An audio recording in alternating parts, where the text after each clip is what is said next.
45-50 वर्ष की अवस्था के थे। अब उनको ज्ञान हुआ कि हमारे द्वारा बहुत अधर्म हुए हैं, अब सब छोड़ो, अब सत कार्यों में लगो। तो उनके सामने एक स्वर्णकार का मकान था।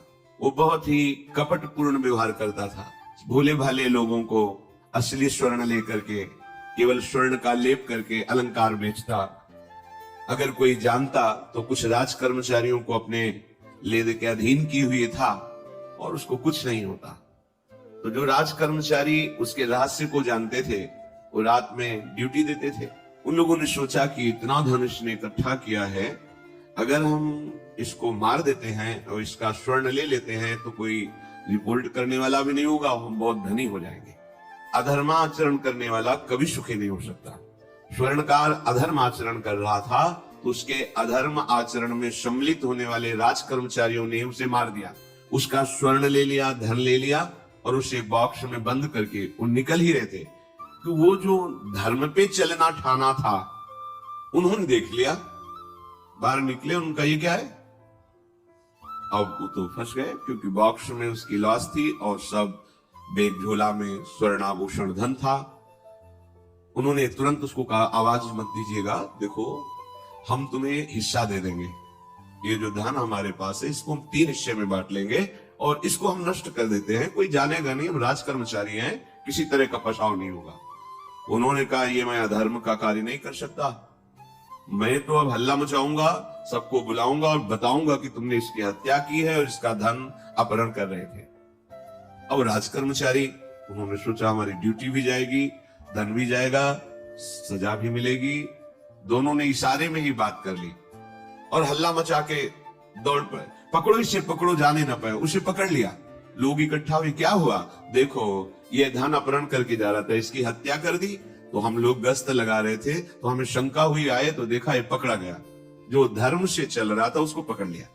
अब तो प्रमाण, राज कर्मचारी खुद गवाही देने के लिए तैयार, उसे बंद किया गया, मुकदमा हुआ।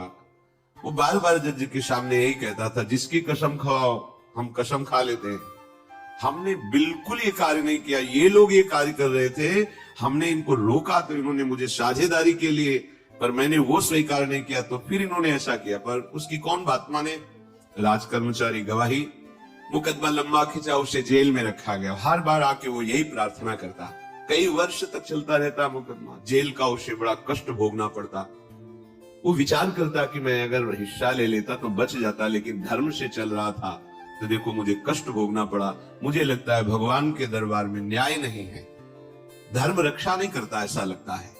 एक दिन आया और रो करके यही बात कही जज के सामने कि मुझे लगता है भगवान नहीं है, क्योंकि मैं बार बार सत्य को साक्षी करके कहता हूं कि मैंने ये कर्म नहीं किया और मुझे दंड दिया जा रहा है, मुझे क्लेश दिया जा रहा है धर्म से चलने के कारण।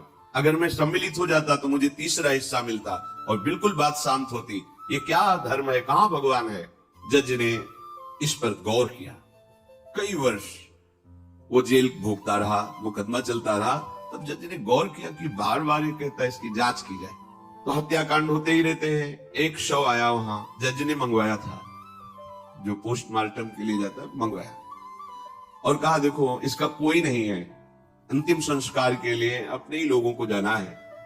तो 2 कर्मचारी जो थे सरकारी, जो स्वर्ण चोरी में सम्मिलित थे, उनको और उसको कहा कि बस तुम थोड़ी देर नदी के किनारे बैठे रहना, हम और लोगों को लेकर के आते हैं। और एक आदमी को छुपा के बैठा लिया और राज कर्मचारी नदी के किनारे शव को लेकर बैठे।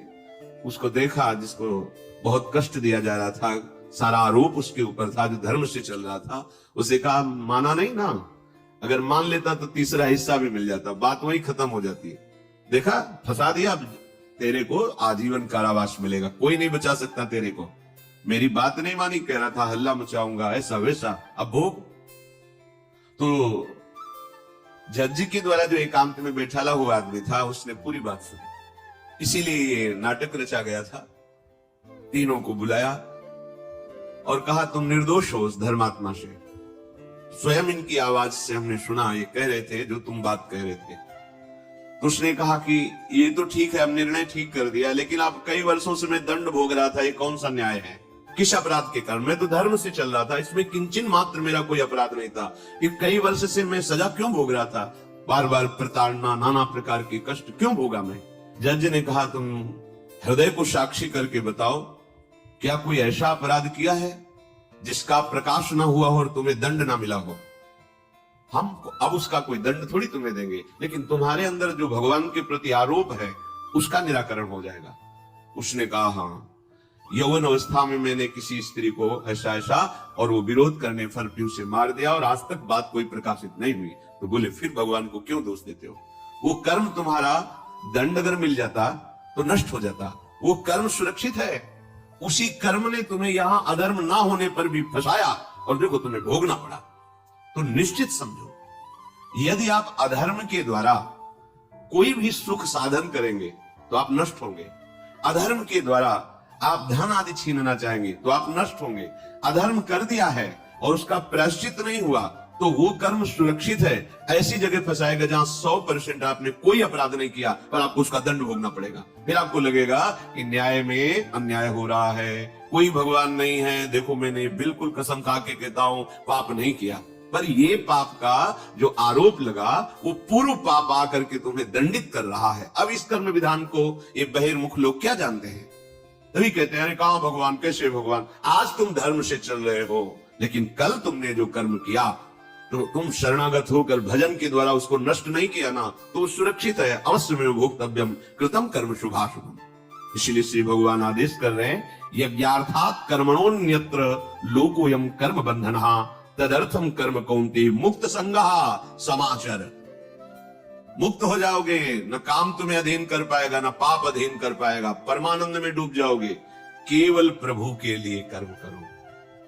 ये अगरबत्ती, धूप बत्ती, आरती, पूजा, प्रभु को अपना नहीं माना तो ये थोड़ा शुभ कर्म बन गया, बस ये तुम्हारा प्रायश्चित नहीं होगा।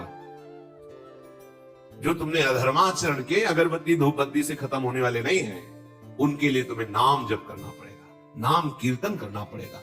नाम कीर्तनम यस्य सर्व पाप प्रणाशनम, समस्त पापों का नाश करने में समर्थ है।